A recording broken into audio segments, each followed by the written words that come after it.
Pak, bangun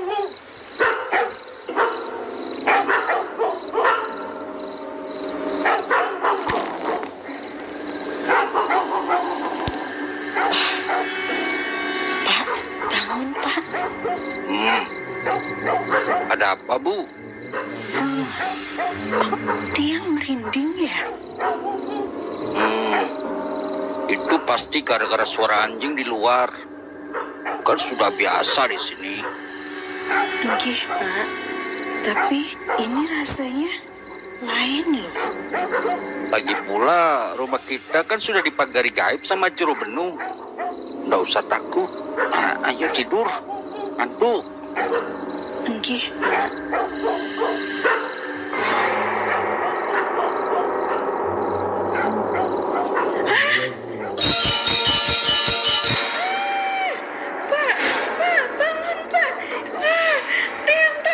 Ada apa, Bu? Itu, di jendela itu. Kenapa jendela, Bu? Loh, tadi ada liak Pak. Sumpah. Oh, itu paling perasaan Sida aja. Ayo tidur. Sumpah Pak, apalagi Tiang kan lagi hamil. Mungkin lagi diincar Pak. Keesokan harinya, Pak Agung datang ke rumah jero bening.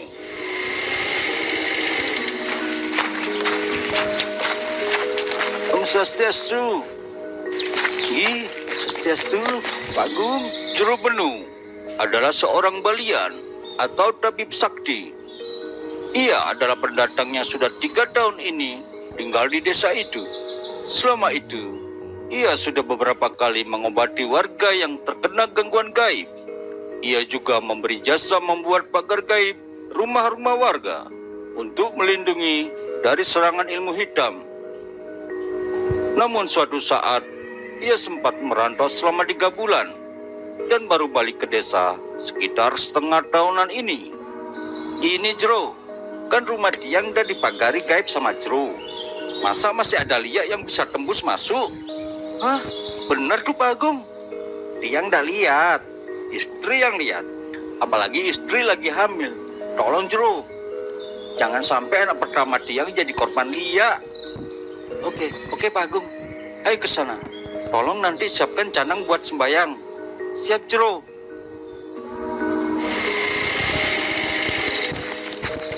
Jero, Om Swastiastu. Suksma sudah datang. Om Swastiastu, Bu Gade. Tiang sudah cerita semua ke jero bening. Sudah, ayo siapkan jamuan buat jero bening. Enggih Pak. Sudah, nggak usah repot-repot Pak Agung. Sani. Nggak apa-apa. Santai-santai dulu saja, Jero.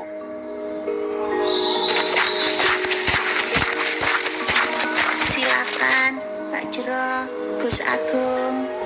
Suksma, Mbak. Hah?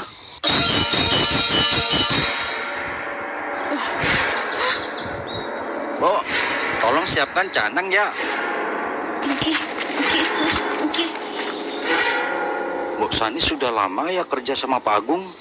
Wah, sudah sejak dari Tiang kecil, Jero. Bu Sani sudah bekerja ikut orang tua Pak Agung sejak Pak Agung masih kecil. Kemudian ketika orang tua Pak Agung meninggal, juga adik-adik Pak Agung sudah berkeluarga dan pindah rumah. Mbok Sani tetap ikut Pak Agung yang tetap tinggal di rumah peninggalan orang tuanya. Kenapa, Jero? Berarti Mbok Sani sudah tua ya, Pak Agung? Ya, sekitar 70-an. Tapi memang awet muda, Jero. Menurut Tiang itu aneh, Pak Agung. Percuma saja rumah ini dikasih pagar gaib kalau liaknya itu orang dalam. Jero Bedu bilang bahwa baru saja ia merasakan vibrasi dari ilmu leak Mbok Sani. Apalagi umur dan fisik Mbok Sani yang tidak seimbang. Karena ilmu leak bisa membuat pelakunya awet muda. Tenang Pak Agung, biar Tiang yang ngomong sama dia. Singkat cerita, Mbok Sani yang telah setia bersama keluarga Pak Agung akhirnya pergi dari desa itu. Selain karena merasa malu karena ketahuan bahwa ia adalah pelaku liak, Ia juga telah diancam oleh Jero Benung. Jika tidak mau pergi, dia akan dilumpuhkan dan akan diumumkan ke seluruh warga desa. Pak Agung, Tiang tahu ini sangat berat, tapi tidak ada pilihan lain. Ini demi keselamatan anak Pak Agung sendiri. Ih, Jero, beberapa malam berikutnya, Pak Agung dan istrinya sudah bisa tidur tenang. Hingga pada saat malam bulan mati tiba.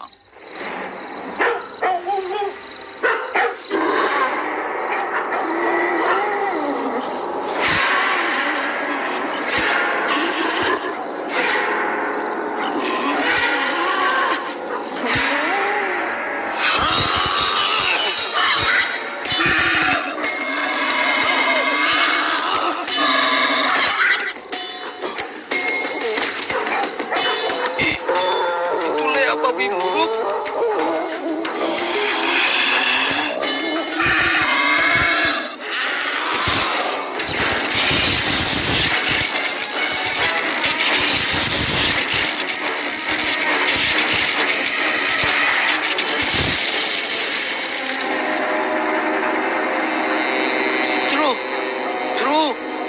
Jero Benung. Setelah kejadian itu, Jero Benung menghilang dari desa tersebut.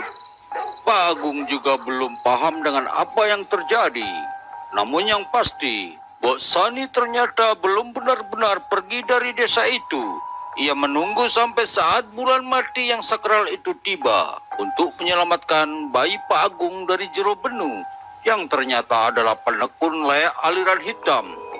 Konon, ketika ia sempat merantau, ia mendapat suatu peristiwa yang membuat dirinya terjerumus menekuni ilmu itu. Dan ketika harus menambah tingkatan ilmunya, ia harus menghisap saripati bayi. Sejak awal, Mbok Sani telah tahu rencana Jero Benung, karena selain ia memergoki api endihnya, ia juga merasakan vibrasi Jero Benung. Namun sayangnya, ketika ia mencoba mengecek keadaan Bukade, secara tak sengaja ia kepergok. Jero Benung melihat itu sebagai kesempatan untuk menyingkirkan Mbok Sani.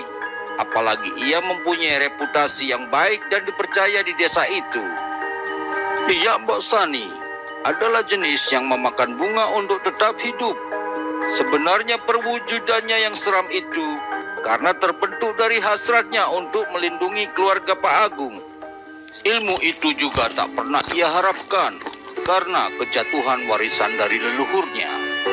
Sejak peristiwa itu, Mbok Sani tidak ada kabar lagi. Ia tak mau kembali lagi ke tempat Pak Agung. Terlalu indah dilupakan, terlalu sedih dikenangkan. Setelah aku jauh berjalan, engkau ku tinggalkan.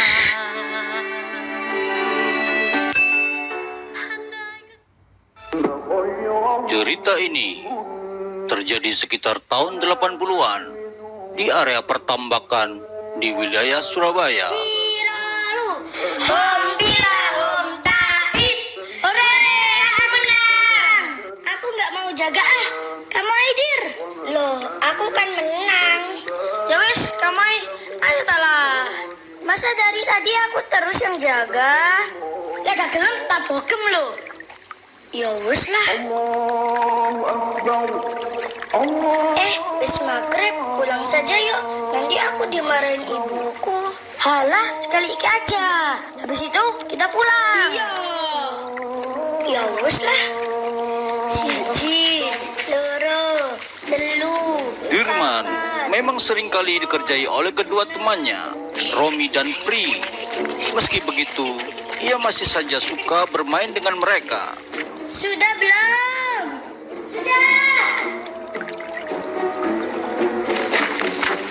Dirman tak juga menemukan kedua temannya. Sementara hari semakin gelap dan Dirman mulai ketakutan. Ra, ayo pulang saja. Aku takut. Aku nyerah. Namun, tak ada jawaban dari keduanya. Kalau sudah maghrib, jangan main di luar. Banyak hantu keluar. Nanti kamu sawanan.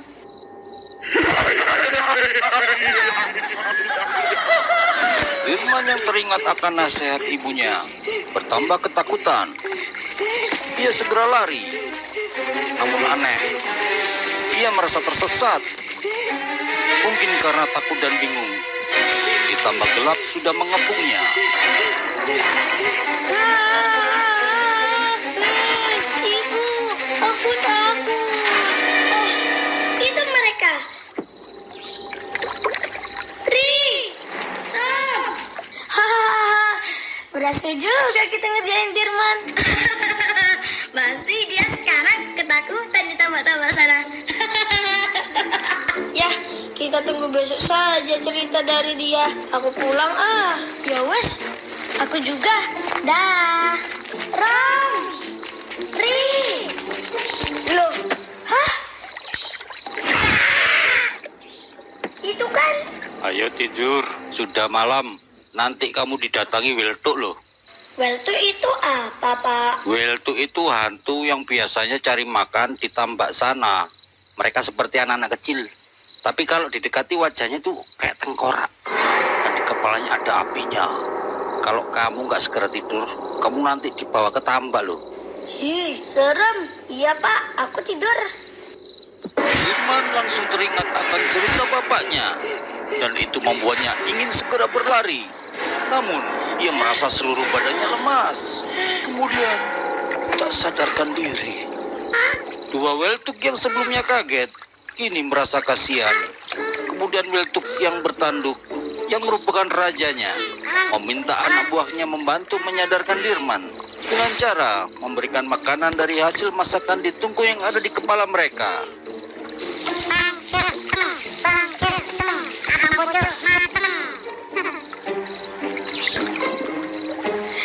Aneh, setelah memakan udang itu, Dirman tidak merasa takut lagi. Bahkan ia jadi gembira. Raja Weltuk kemudian memanggil semua Weltuk untuk keluar. Dan tak lama kemudian, tambak yang sepi itu sekarang menjadi ajang pesta. Sajian pesta itu mereka dapatkan langsung dari tambak. Ada udang, kol, ikan-ikan kecil yang semuanya mereka masak di kepala masing-masing. Dan sudah menjadi hal lumrah jika pesta mereka didatangi juga oleh hewan wergul atau berang-berang air yang juga ingin menikmati masakan Weltuk. Sementara itu, Romi dan Pri yang sudah ada di rumah masing-masing tiba-tiba merasa ngantuk dan dengan cepat mereka tertidur. Tiba-tiba, Loh, kok aku di sini? Loh, Ram, kok kamu di sini juga? Ini kan di tambak. Aku tadi tidur di rumah kok. Ini pasti mimpi.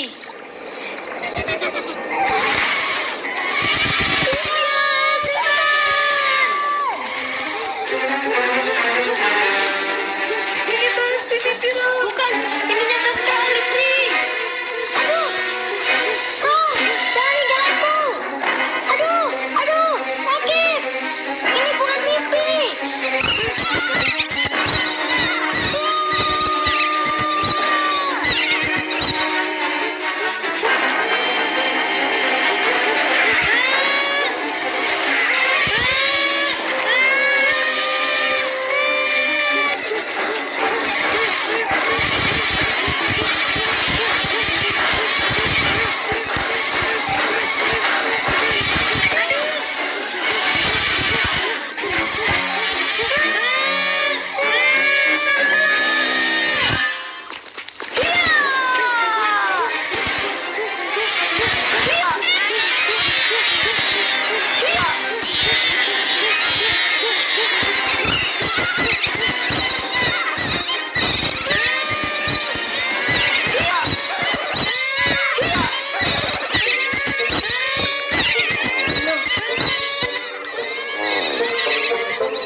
Sebenarnya Dirman dan para Wiltuk sudah bersekongkol untuk memberi pelajaran kepada Pri dan Romi. Itulah kenapa mereka yang sudah tertidur di rumah masing-masing dibawa lagi ke tambak secara gaib oleh Raja Wiltuk. Saat mereka berhasil keluar dari area tambak, mereka berpapasan dengan orang-orang kampung dan orang tua masing-masing yang ternyata sudah mencari-cari mereka karena diduga hilang. Olah nak, kamu kemana saja? Oleh-oleh, udang ikan kun enak. Hah? Apa itu? Oh, rupanya Dirman masih sawanen atau ketempelan energi gaib. Setelah dipanggilkan dukun, ia berhasil disembuhkan. Kemudian ia merasa lelah sekali, lalu tertidur. Anakmu baik-baik saja kok. Untung hantu Welto itu baik sama dia. Tapi kok bawa makanan belatungan gitu ya, Mbok? Hih, ya itu kan makanannya hantu. Kalau di dunia hantu, makanan itu terasa segar. Tapi kalau sudah masuk ke dunia manusia, bisa jadi basi. Semenjak kejadian tersebut, Pri dan Romi tidak berani lagi mengerjai Dirman.